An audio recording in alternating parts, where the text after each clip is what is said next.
Method of characteristics and in other name you known as a Lagrange method. कई बार आपको ये लिखा मिल जाएगा कि solve by the Lagrange method. ठीक है, तो वहां पर आपको मेथड ऑफ कैरेक्टरिस्टिक्स या Lagrange मेथड कोई भी वर्ड आता है इट मींस आपको सेम वर्क करना है। एक थ्योरम के फॉर्मेट में यहाँ पर आपको ये प्रॉब्लम गिवन है। The general solution of A first order quasi linear partial differential equation ax comma y comma u, a is the function of x by u, ux plus b is the function of x by u, uy equals to c, x comma y comma u equals u. Okay, equation 1 से हमने इसको call कर लिया। ठीक, as f phi comma psi equals to 0 means the general solution of equation 1 is given by equation 2. अब यहाँ पर equation 2 में आपने फाई और साई भी इन्वॉल्व किया है, एफ आपके पास इन्वॉल्व हो रहा है, उसको हम यहाँ पर अगले नेक्स्ट डिफाइन करते हैं। Where F is an arbitrary function of phi and psi, where phi is constant, phi equals to constant and psi equals to constant. अब ये फाई और साई कांस्टेंट तो आपने बोल दिया, बट ये फाई और साई आपको कांस्टेंट्स मिल कहाँ से रहे हैं? Are the solution of characteristic equations. Characteristic equations आपने ज्योमेट्रिकल इंटरप्रिटेशन के अंदर आपने ड्राइव की थी कि the differential equation of characteristics is given by dx upon a dy upon b equals to du upon c।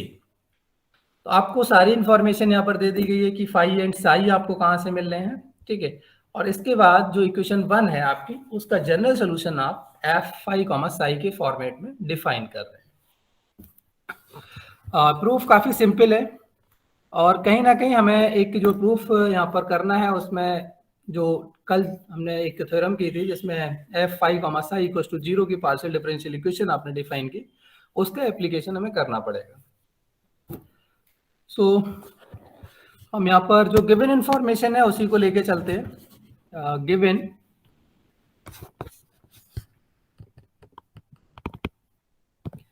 आपको फाई और psi पर इंफॉर्मेशन गिवन है। बेसिकली आपको एफ तो डायरेक्टली गिवन नहीं है, आपको through the phi and psi given है, और फाई साई आपको बेसिकली जो कंडीशंस की फॉर्म में यहाँ पर इंफॉर्मेशन है और उसको आप ऑब्टेन किसके साथ कर रहे हैं वो आपको इंफॉर्मेशन नोन है। तो मैं यहाँ पर जो फाई आपको गिवन है उसी को कंसीडर कर लेता हूँ।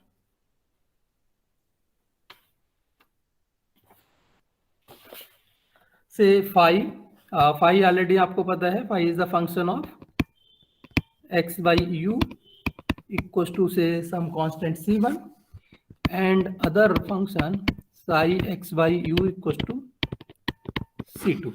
ये आपको गिवन है, बट अब गिवन के साथ साथ ये गिवन क्या है, ये these are the solution of equation 3, ये इंफॉर्मेशन भी आपको गिवन है। मैं यहाँ पर मार्क कर देता हूं आर सॉल्यूशन ऑफ 3। ठीक है, ओके। नाउ सपोज मुझे यहाँ पर फाइंड करना है डी फाई। अगर मैं डी फाई फाइंड करना चाहूँ भाई तो इजीली कर सकता हूँ, मेरे पास फंक्शन गिवन है x y u equal to c, इसको इजीली मैं डिफरेंशिएट कर सकता हूँ। तो इसका डिफरेंशिएशन बताइए भाई, डिफरेंशिएशन कैसे मिलेगा? This is the phi x total derivative d x, भाई टोटल डेरिवेटिव की फॉर्म में लिख सकते हैं इस तरह से। Yes sir. Phi y d y phi u d u, और on the right side constant is c1, so on right value is 0. We call as equation number 4. Okay, अब वो एक चीज मुझे बताइए, मैंने जो फाई इक्वल टू c1 लिखा था उसी को डिफरेंशिएट करके मैंने यहाँ पर निकाला है इक्वेशन 4। ठीक है, ऑलरेडी आपको जो फाई गिवन है वो फाई आपको सोल्यूशन गिवन है इक्वेशन नंबर 3 का। तो जो 3 में आपके पास एक system of ordinary differential equation given है, उसका सोल्यूशन आपको phi and psi both given है। अभी हम सिर्फ कंसीडरेशन फाई का रख रहे हैं, केवल एक को ही लेकर चल रहे हैं। फाई आपके पास 3 का सोल्यूशन भी मिल रहा है। अगर हम इक्वेशन नंबर 4 को अभी भाई हमने डिफरेंशिएट किया है, अगर हम इसको इंटीग्रेट करें, ठीक है, अगर हम इसको इंटीग्रेट करें तो हमें फिर अगेन फाई मिल जाएगा। मीन्स मेरे सिंपली कहने का मतलब ये है कि फाई आपके पास जो फंक्शन आपने यहाँ पर कंसीडर किया है, this is already given the solution of equation 3 as well as the solution of equation number 4। तो आप 5 को इक्वेशन 3 और 4 दोनों का सोल्यूशन कॉल कर सकते हैं। मीन्स हम यहाँ पर अब एक वर्ड यूज कर सकते हैं, equation number 3 is compatible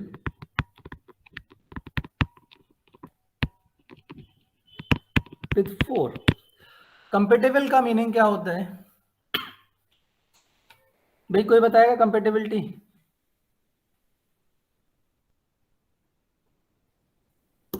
means something in common, जैसे two equations are compatible if they have a common solution. Means हम यहाँ पर इसीलिए वर्ड यूज कर पा रहे हैं equation 3 is compatible with equation 4 because 5 is the solution of 3 and 4 both. ठीक है, अब कंपैटिबिलिटी हमने यहाँ पर इसकी डिफाइन कर ही दी, कंपैटिबल है। ठीक है, तो अब हम क्या यहाँ से इक्वेशन नंबर 3 से कुछ रिजल्ट्स यूज करना चाहते हैं in equation number 4। Equation 4 can be written as, अब मैं ये जो लेफ्ट में डी फाई है उसको भूल जा रहा हूँ। ठीक है, मैं सिर्फ यहाँ से जो 5x और राइट साइड का 0 है उसको केवल यहाँ पर कंसीडर करते हैं। सो इक्वेशन नंबर 3 को अगर आप इंट्रोड्यूस करें इक्वेशन नंबर 4 के अंदर, तो आपके पास dx can be written as the a। Directly नहीं मिलेगा, सम स्केलर टाइम्स आपको ये मिलेगा, बट जैसे ही हम उस स्केलर को यहाँ पर राइट साइड में शिफ्ट करेंगे तो वो हमारे पास 0 हो जाएगा। तो क्या हम इक्वेशन नंबर 4 को a of 5x plus b of 5y plus c of 5u equal to 0 लिख सकते हैं? क्यों भाई? Yes, sir. ओके, सिमिलरली अभी ये मैंने सिर्फ फाई के लिए बात की थी, Sai is also the solution of equation number 3। You can also right D Sai like the equation number 4। सो हम यहाँ पर सिमिलरली साई के लिए भी यही कंसिडरेशंस ले लेते हैं। Similarly a of psi x plus b of psi y plus c of psi u equal to 0, equation number 6। Now solve equation number 5 and 6। हम यहाँ से कुछ a, b, c की वैल्यूज ऑब्टेन करने की कोशिश कर रहे हैं। Now solve equation number 5 and 6। इनको सॉल्व करने के लिए आपके पास जो भी मेथड्स अवेलेबल हैं आप यूज कीजिए, सब्स्टिट्यूशन और द क्रॉस मल्टीप्लिकेशन मेथड, जो भी मेथड्स आपके पास अवेलेबल है आप उससे सॉल्व करिए। ठीक है, मैं यहाँ पर इसको जो आपका क्रॉस मल्टीप्लिकेशन है उसका हेल्प ले लेता हूँ क्योंकि मुझे वैल्यू चाहिए। ठीक है, और ये सारी वैल्यू जो भी कोफिशिएंट्स हैं उनके टर्म्स में ही वैल्यू चाहिए, तो मेरे लिए ये ज़्यादा बेटर फॉर्म रहेगी। तो इस तरह से मैंने यहाँ पर कॉपी कर दिया। सोल्यूशन प्रोसीजर सब लोगों को पता होगा आई थिंक, कि अगर आप ए के लिए करते हैं तो आप फर्स्ट कॉलम जो यानी फर्स्ट टर्म ए के साथ के टर्म है उनको हिडन कर लेंगे, बाकी क्रॉस मल्टीप्लिकेशन जैसे डिटरमिनेंट में आप जो प्रोसीजर फॉलो करते हैं वही यहाँ पर आप फॉलो कर लेंगे। ठीक है, तो आपके पास 5y Sai u minus psi y 5u आपको मिल जाएगा कॉरस्पॉन्डिंग टू a। तो this is 5y Sai u minus psi y 5u। Similarly b के लिए है कितना आएगा आपको, अब आपको अपोजिट चलना पड़ेगा। ठीक है, जैसे मैंने अभी बोला कि आप जो डिटरमिनेंट सॉल्व करते हैं सेम वैसे ही आपको यहाँ पर भी प्रोसीजर करना होता है। So 5u psi y, oh sorry psi x, 5u psi x minus psi u 5x। अब आपका बचता है c में 5x psi y, 5x psi y minus psi x 5y may be called as equation number 7। ठीक है, okay, या इसको अभी मत कहिए, एक बार थोड़ा सा और सिंप्लीफाई कर देते हैं। मैं यहीं पर इसको नोट डाउन कर देता हूँ। This term 5y psi u minus psi y 5u, can be written in the form of Jacobian. So this can be written as del phi comma psi upon del of y comma u. This term can be written as del of phi comma psi upon del of u comma x. ये जो आपका sequence है मैंने वहीं से direct इसको copy कर दिया है, ठीक है। आप इसको नोटिस कर सकते हो कि जो पॉजिटिव वाला टर्म है उसको एज इट इज आप उतार देंगे, वो आपका ऑर्डर होगा इसका। And this one is del of phi comma psi upon del of x comma y. So this can be written as a upon del phi comma psi upon del of y comma u equals to v upon del of phi comma psi upon del of u comma x equals to c upon del of phi comma psi upon del x comma y. इसको हम equation number 7 मान लेते हैं। Okay ना, अभी just मैंने बोला था कि हम जो यस्टरडे क्लास में जो थ्योरम हमने की थी उसका भी हम यहाँ पर एप्लीकेशन करेंगे, ठीक है। सो हम वहीं से इसको अब देखते हैं कि हमारे पास वही क्वेश्चन नंबर जो थ्योरम लास्ट यस्टरडे की थ्योरम थी वो क्या थी, उसका स्टेटमेंट क्या था, उसके अकॉर्डिंग हम अब उसको कॉपी करते हैं। We have from theorem number, आप लोगों को पता है, भाई बताएंगे कि थ्योरम नंबर क्या था? 2 पॉइंट ज्योमेट्रिकल इंटरप्रिटेशन वाली जो कल हम लोगों ने किया था 2.3.1। Yes sir 2.3. ठीक है, फ्रॉम 2.3.1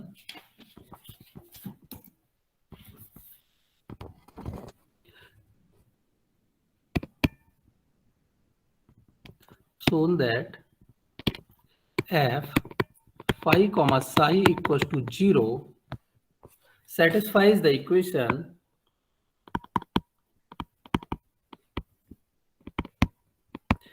जो हमारी पार्शियल डिफरेंशियल इक्वेशन आ रही थी, किसको सेटिस्फाई कर रहे थे? p del phi comma psi upon del y comma u plus q del phi comma psi upon del u comma x equals to del phi comma psi upon del x comma y. This one is the equation number 8. भाई ये आपके पास जब function था तो ये function से ही आप इस इक्वेशन को ऑब्टेन करके लेके आ रहे थे, क्यों भाई? आप यही इक्वेशन ऑब्टेन करके लेके आ रहे थे ना? Yes sir. अब अगर हम इक्वेशन नंबर 7 से जो del phi comma psi upon del y comma u, ठीक है, इसको इक्वेशन नंबर 8 के अंदर पुट कर दे, so this one can be written as from नहीं, क्योंकि यूज कर रहे हैं, put equation 7 in 8, so this can be written as PA plus U times of B equals to C. देखिए मैंने यहाँ पर अभी पीछे भी बोला, ये डायरेक्टली देखिए आपको यहाँ पर रेशोज दिए हैं, डायरेक्ट ये इक्वल नहीं है, ये किसी कांस्टेंट क्वांटिटी के साथ इक्वल होंगे। आप यहाँ पर एक कांस्टेंट क्वांटिटी कॉल कर लीजिए, से समथिंग, मैं कलर चेंज कर ले रहा हूँ और इसके बाद मार्क करता हूँ, से समथिंग ए कांस्टेंट क्वांटिटी में भी लैम्डा, आपने कोई लैम्डा मान लिया। अब ये आपके पास क्या होगा, a equal to lambda times of del phi comma psi upon del y comma u, ठीक है, या फिर इसके आप रिवर्स भी कह सकते हैं, इसको 1 अपॉन लैम्डा कह दीजिए, ठीक है। तो ये क्वांटिटी मैं यहाँ पर थोड़ा सा आपको इसको लिख के दिखाने की कोशिश करता हूँ कि मैंने सपोज ये कह दिया, देन मैं ये भी कह सकता हूँ कि del phi comma psi upon del y comma u can be written as lambda times of a, ठीक है। तब इसको हम इस तरह से लिख सकते हैं, लेकिन हम डायरेक्टली ऐसे नहीं लिख सकते। अब इसके बाद क्या होगा, अब आपने लैम्डा टाइम्स ऑफ ए यहाँ पर पुट किया, लैम्डा टाइम्स ऑफ बी किया है, लैम्डा टाइम्स ऑफ सी किया है। सो जो आपने सर आर्बिट, हाँ बोलिए। सर वही मैं भी सोच रही थी, जब ये रेशियो वाला इज इक्वल टू कांस्टेंट होगा तो यही चीज इक्वेशन 3 में भी होनी चाहिए। इक्वेशन 3 में बिल्कुल, हाँ वो हमने इक्वेशन 3 में ये भी किया है। वहां पर जो मैंने अभी इक्वेशन 4 में आपको सब्स्टिट्यूशन दिया था, मैंने ये बोला है कि यहाँ पर ये डायरेक्टली पुट नहीं होगा, ये थ्रू द सम कांस्टेंट आपके पास इक्वल होगा, उसके बाद आप इसको पुट कर सकते हो। ये तो हम सर बताएंगे रिजल्ट फिर सेम कांस्टेंट रहेंगे। क्यों होगा। ये जो लैम्डा कांस्टेंट हम एक इंट्रोड्यूस कर रहे हैं कि कांस्टेंट ही क्यों होगा, वो रीजन अभी हम आपको क्वेश्चन जब सॉल्व करेंगे उसमें आपको एक्सप्लेन भी करेंगे। ओके नहीं सर, मैं पूछ रही हूँ कि अगर हम इसको इक्वेशन 3 को कोई कांस्टेंट के इक्वल कर देंगे तो फिर हमारे हाँ रिजल्ट सेम होंगे कि कोई डिफरेंस होगा फिर? बिल्कुल, वो कांस्टेंट ही लेना पड़ेगा और उसकी कंडीशन अभी मैं आपको बताऊंगा। ठीक है, कांस्टेंट ही क्यों होगा वो भी अभी आपको एक्सप्लेन भी करूंगा। तो मैंने यहाँ पर ये जो कंडीशंस के थ्रू सब्स्टिट्यूशन कर लिया, फिर मेरा जो आर्बिट्री कांस्टेंट मैंने यहाँ पे इंट्रोड्यूस किया है वो कैंसिल आउट हो गया है। ठीक है, देन फाइनली मुझे ये इक्वेशन यहाँ पर मिल रही है। ठीक, अब ये इक्वेशन भाई अगर इसको और थोड़ा सा सिंप्लीफाइड फॉर्म में लिखने की मैं कोशिश करूं तो ए पी को मैं ux लिख सकता हूं, b uy लिख सकता हूं, and c is basically simply c, and this is your given equation which is given in equation number 1। इसको नोटिस कीजिए कि this is the equation similar to the equation number 1। अब अगर आपके पास ये इक्वेशन नंबर 1 है, इसका मतलब क्या हुआ, ये जो फंक्शन आप यहाँ पर इंट्रोड्यूस कर रहे हैं, this function is the basically solution of your equation. So हम यहां से डायरेक्ट क्लेम करते हैं, it means that f phi comma psi equals to 0 is a solution of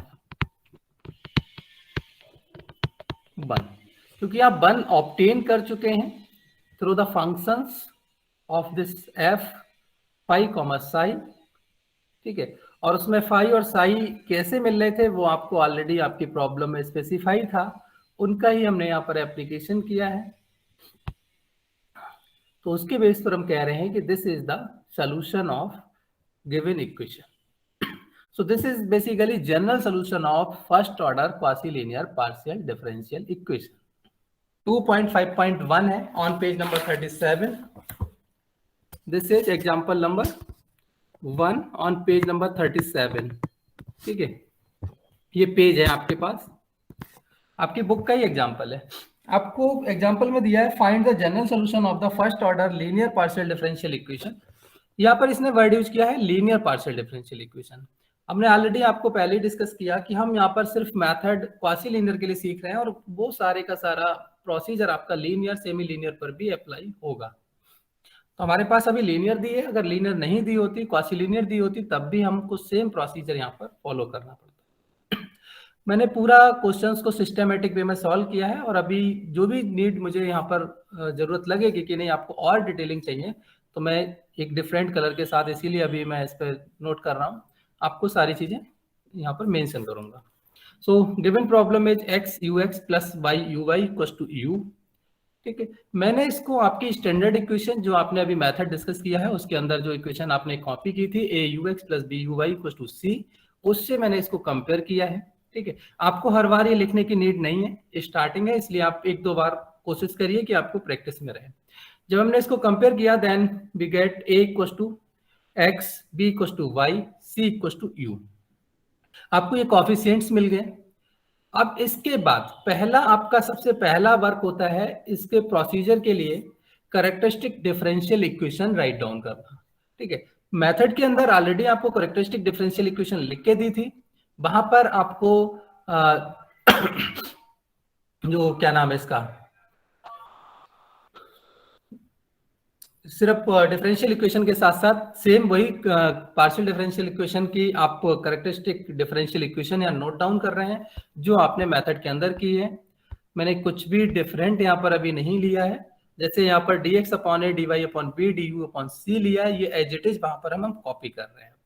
ठीक है, तो सारा का सारा प्रोसेस आपका यहीं से लिया हुआ है।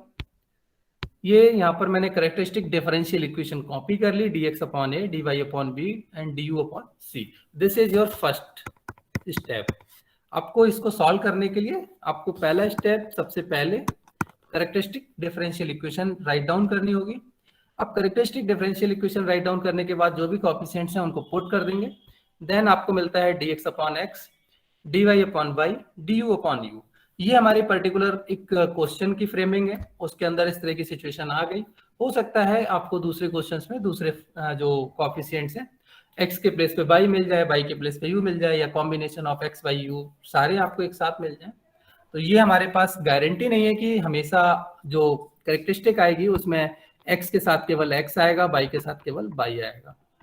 ठीक है, ये आपके कोएफिशिएंट्स पे डिपेंड करेगा। अब यहाँ पर मैंने इसको बोला है कि this system is equal to the lambda. अब ये जो लैम्डा वाला एक कांस्टेंट वाला कॉन्सेप्ट है, ये क्यों हम यहाँ पर लेते हैं और इसकी जरूरत क्या है, वो आप बड़े इजीली अच्छे से समझिए। मैं यहाँ पर आपको नोट डाउन कराने की कोशिश कर रहा हूँ।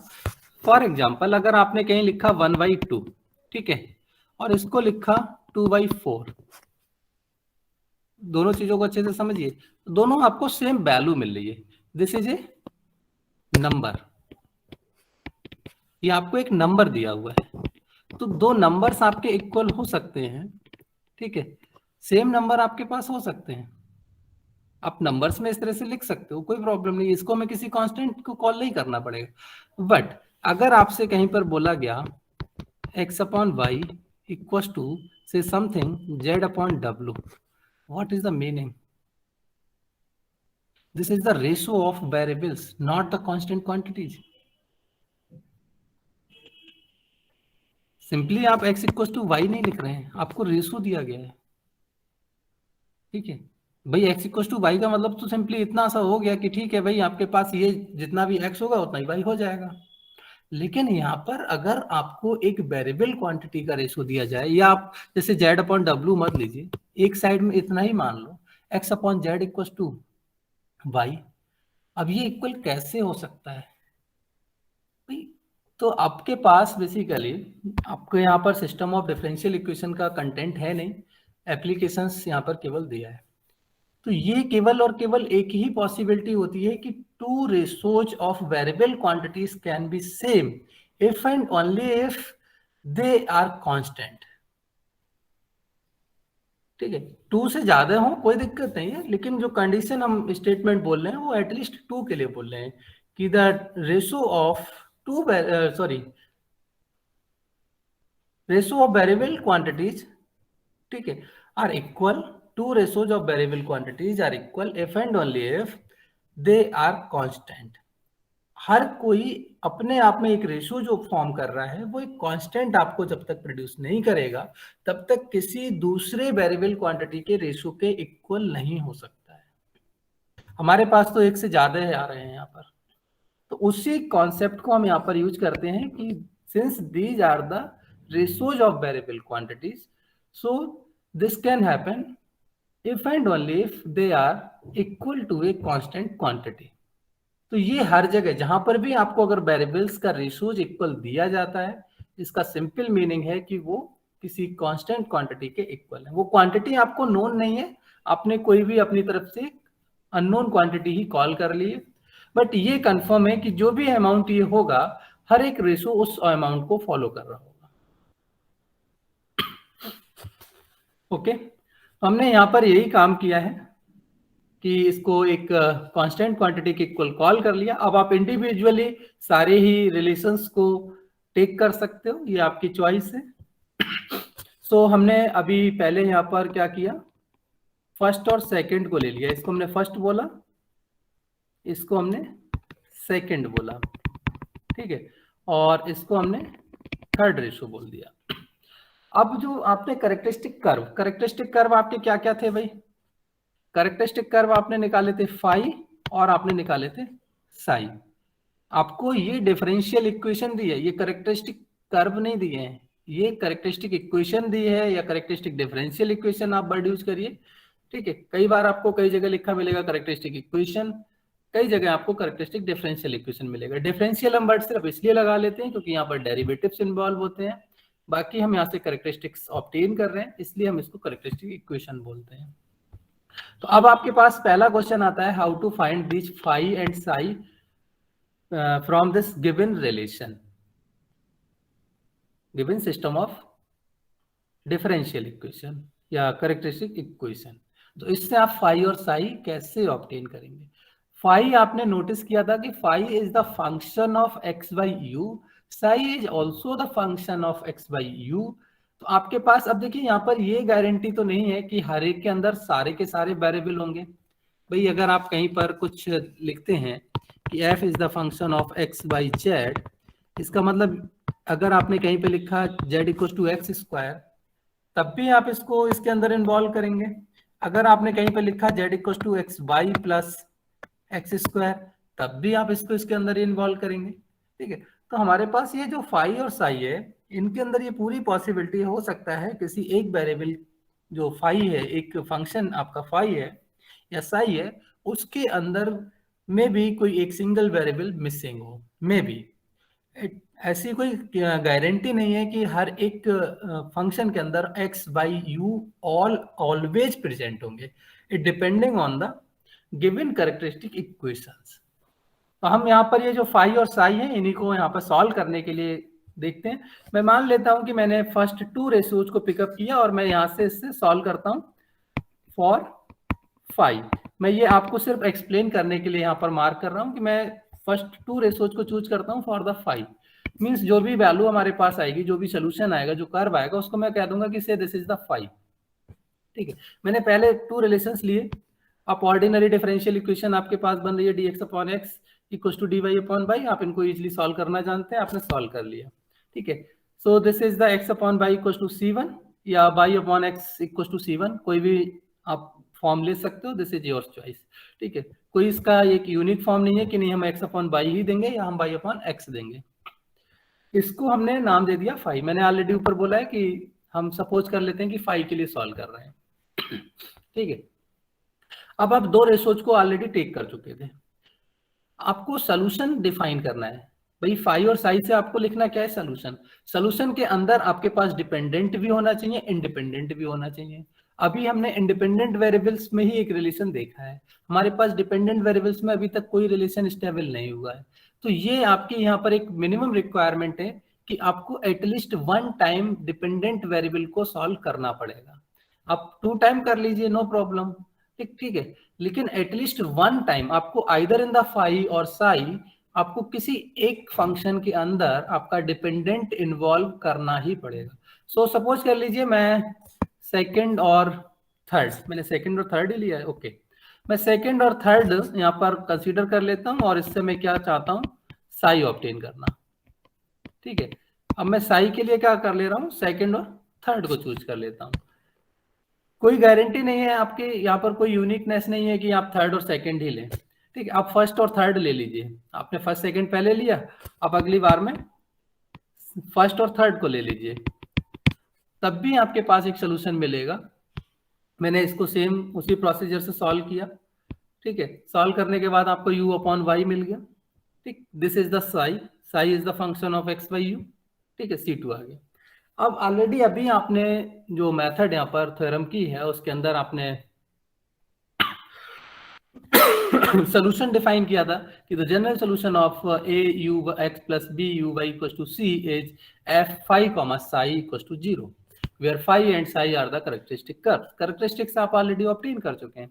So the general solution can be given as f phi comma psi equal to 0। वो मैंने यहाँ पे नोट डाउन कर दिया। भाई फाई और साई की जो भी वैल्यूज हैं वो आप यहाँ पर पुट कर दीजिए। सो this is basically your general solution for the given partial differential equation. अब इसको जनरल सोल्यूशन की फॉर्म में कंसीडर करते हैं।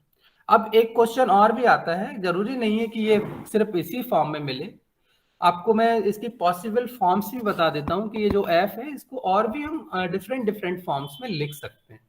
एक तो आपके पास ये फॉर्म हो गई, दूसरी आपके पास ये है कि भाई हमने क्या किया कि यहाँ से इस फंक्शन को, जो भी फंक्शन है उसकी अगर हमारे पास डेफिनेशन नोन होगी तो ऑब्वियसली हम इसको चेंज करके लिख सकते हैं। फॉर एग्जांपल मैं अगर मान लेता हूँ कि सपोज ये फंक्शन ऑफ, यहाँ पर मैं इनको फाई और साई को जस्ट लाइक वेरिएबल मान लेता हूँ। ठीक है, जस्ट लाइक द वेरिएबल मान लेता हूँ।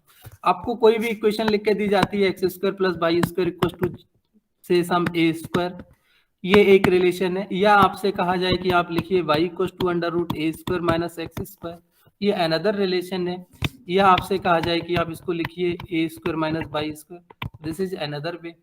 तो आपको यहाँ पर जो भी आपके पास फंक्शन के वेरिएबल्स हैं, मींस अभी मैं यहाँ पर एक्स वाई यू की बात नहीं कर रहा हूँ, मैं इस एफ की वेरिएबल्स की बात कर रहा हूँ, तो उसके किसी भी वेरिएबल के टर्म, अदर वेरिएबल के टर्म में अगर आपका फंक्शन एक्सप्लिसिट फॉर्म में एक्सप्रेसिबल है, if the function is expressible in explicit form then you can write either this one or this one। तो ये जो तीनों फॉर्म्स आपको दी गई हैं, these all three forms are the basic are general solution of given partial differential equation a ux plus b uy equals to c।